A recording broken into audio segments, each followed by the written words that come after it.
Aujourd'hui, nous vous emmenons à la découverte des canons de la Vénus. Le 5 août 1781, une formidable secousse ébranle le navire. Le capitaine a compris, la frégate vient de s'éventrer sur des roches à fleur d'eau. L'eau envahit rapidement la Sainte-Barbe et les cales.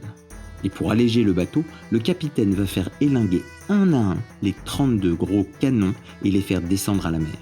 Il compte bien les récupérer plus tard car la sonde n'indique que 6 pieds d'eau.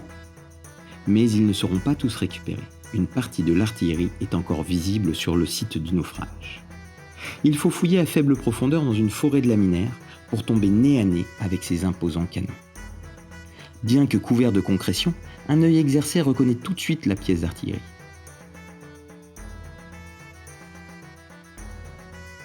Combien de boulets cette bouche à feu a-t-elle pu tirer sur l'Anglois ?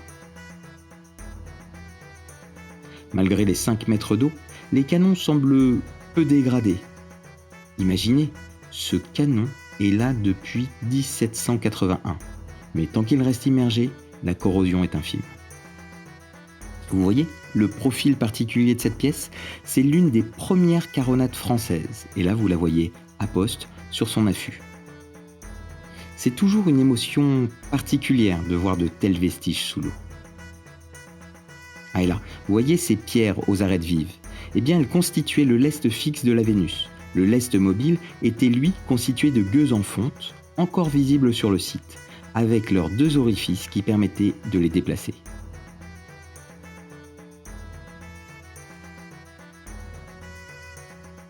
Tiens, encore une caronade de 12 livres, assez courte, avec un ventre trapu et des tourillons décentrés. Certains canons furent remontés par des plongeurs de SOS Plongée lors de la découverte du site. Comme ce canon de la Vénus que tous les visiteurs de la ville close de Concarneau ont pu observer. Mais comme vous pouvez le voir sur ces images sous-marines, il reste encore plusieurs canons sur le site pour le plus grand bonheur des plongeurs et des passionnés d'histoire.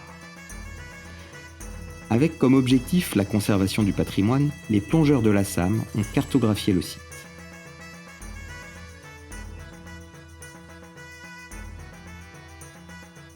La Vénus embarquait plusieurs types de canons.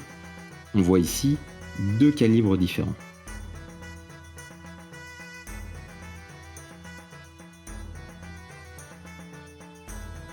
Tiens, ce petit lieu jaune, il a l'air bien étonné par ces curieux visiteurs qui dessinent et prennent des mesures sous l'eau.